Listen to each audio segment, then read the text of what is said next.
Hello, divine creations, divine marvels, children of God. Thank you so much for dropping by this video. Uh, so, please don't believe anything I say and find out if it's the truth. Find out for yourself. When I speak about my own experience, I'm talking about that's true. Everything else is just my best understanding. So, this is in response to a comment. I've watched a number of your clips trying to understand what you want to achieve. I'm not sure I've reached any conclusion. This is an old comment from about 2 years ago.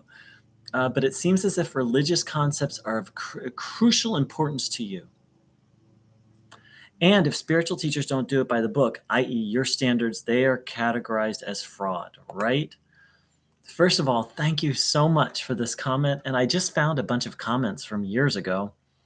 YouTube has a funny way of delivering comments. So I had to laugh because at first I didn't really know what I was trying to achieve. And so I like your honesty. It seems as if religious concepts are of crucial importance to you, and if spiritual teachers don't do it by the book, i.e. your standards, they are categorized as frauds, right? Close. Very, very close.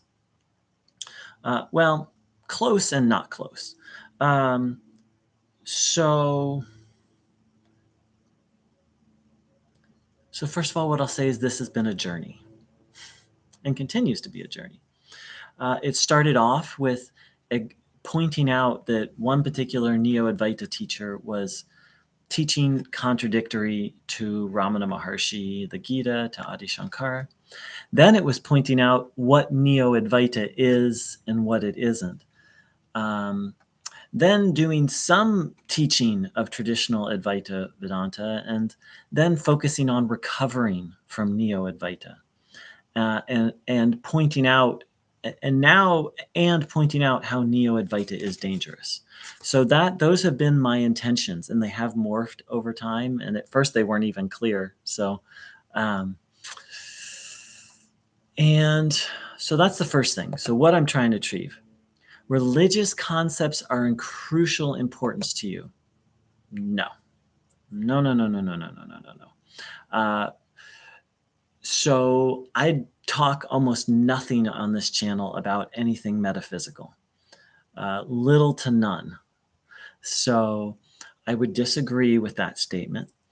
What I would say, I talk a lot, however, about the path to the direct experience of the metaphysical. And if someone doesn't go by the book, if a teacher doesn't go by the book about the path, then I am all over them. And this has very little to do with my standards. This has to do with the standards set by Adi Shankara, by the Bhagavad Gita, and to a lesser extent by Ramana. Ramana didn't, he talked about it a little bit. But if someone is going to teach something, is going to teach a path, someone can teach whatever they want about metaphysics. I have little to no interest in that, and I haven't focused on. But if someone's going to teach a path that's contradictory to Adi Shankara, that's contradictory to the Bhagavad Gita, and contradictory to the fundamentals of what Ramana, then I critique that and I expose it. I don't call them frauds anymore. Maybe I did at one point, but now what I just say, which is the truth. And again, don't believe me, find out for yourself. Read the Gita, read Adi Shankara, and then you'll know. Then you'll be like, oh, this annoying guy on YouTube is right. And it's not just my conclusion. There are many, anyone who's studied the Gita, the Upanishads, and Shankara is going to agree. But don't take my word for it. Find out for yourself. Study those things. And you can't study those things through the lens of Neo-Advaita. You have to study them and be like, okay, what does the Gita say? Okay, what does Adi Shankara say? Okay, and again, Ramana only talks about every now and then, but these fundamental things that Ramana said about the path, and then compare them to Neo-Advaita, Then you'll see. Then you'll come to your own conclusion and you won't have to listen to annoying me. So why is this so important? And this can sound religious, right? Because what I'm talking about is basically books. And that can sound religious.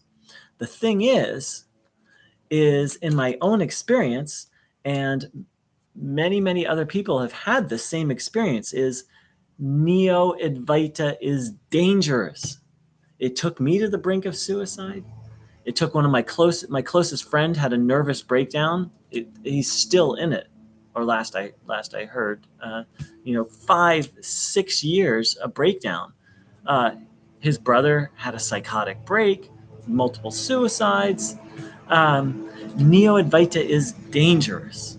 So I don't really care what someone, if someone, if someone teaches God is evil, I might criticize that metaphysical. We have a little bit of background noise. But what this channel is all about is the false, the harmful path that Neo-Advaita has taught. And that Neo-Advaita is not Advaita Vedanta.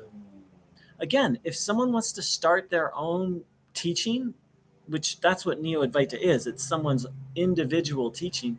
If someone wants to do their own thing, great. But please don't call it Advaita Vedanta. Please don't call it Advaita. Please don't call it non-duality. It's your own thing. So that's kind of what this channel has evolved into. And I understand this person's confusion. And then the person continues, which came first, enlightened or religious belief systems, you think? Well, so here's the thing.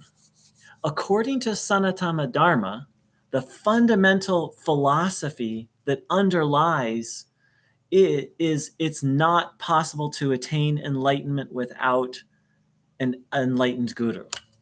So the thing is, see, Western religion is based on a bunch of people writing stuff down.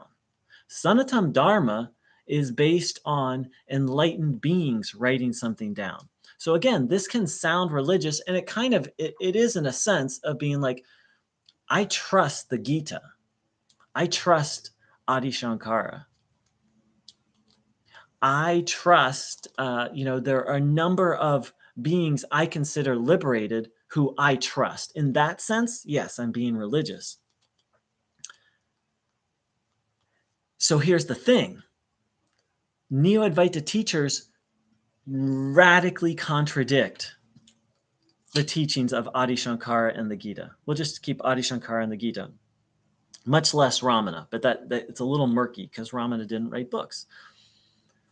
So you can't follow both. You can't follow ultimately, you can't follow Adi Shankara, the Gita, Ramana, and Neo-Advaita. You have to pick one.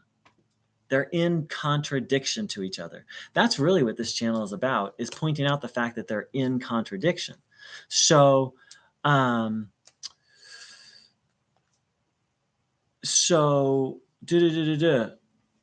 far has the true teaching brought you? Beyond arrogance yet? It's so funny when people come on here and try and teach me and give me free psychoanalysis. The true teaching, so where I'm at is I followed the false teaching for like 18 or 19 years. And so I've been struggling it took me 18 years to get out of Neo-Advaita. I've been aware of the true teaching, of actual Advaita for the last 2.5 years, and I've been struggling to put it into practice. I've made some progress. Beyond arrogance? No, I am not 100% beyond arrogance yet. And what a nasty statement. Like, this person is basically, instead of saying, hey, I think you're arrogant, this person is pretending to play spiritual teacher. Has this brought you beyond arrogance? Like, just be honest with me. You think I'm arrogant? Yes, I have some arrogance. Next point, did Jesus create Christianity? And if so, to what extent do you think the religious conforms to the original teaching? that's a great example. No, Jesus didn't create Christianity, and God didn't create Neo-Advaita. In this example, the actual teachings of Jesus to Christianity is the same as the actual teachings of Advaita Vedanta, the actual teachings of Adi Shankara to Neo-Advaita. That's then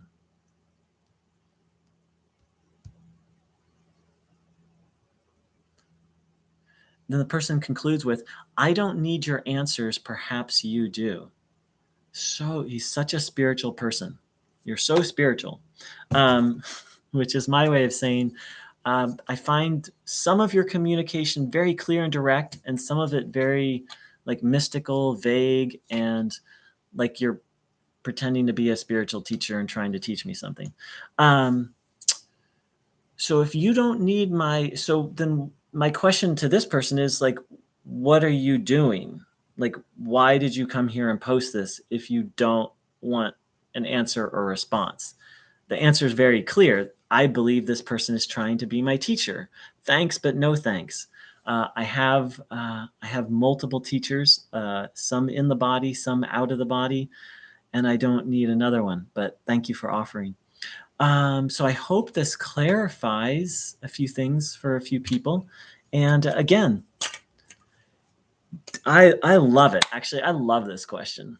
It's not really a question. I love this comment. You cannot follow the true, you cannot follow Advaita Vedanta. You cannot follow the Upanishads, the Gita, the fundamental teachings of Ramana, all of which are Advaita Vedanta, and Neo-Advaita. The two are contradictory. So you have to pick. So if you want to put, and so that's where faith comes in, that's where it is, quote, religious, but not really. You have to do your research and decide which one's true. And for the longest time, I was like, forget tradition, do your own thing. Like, because, let's face it, Western religion sucks. But I've surrendered that, like, hey, these dudes, they're mostly dudes, the Gita, Ramana, like, they've got the truth. Their teachings are true. I'm going to follow them. And if you want to call that religious, okay, you can call that religious. Then I guess I'm religious in that sense. Then I guess I'm a Hindu. Sanatam Dharma Ki Jai! Victory to the eternal truth. The eternal Dharma. The eternal way. Take care. Big love.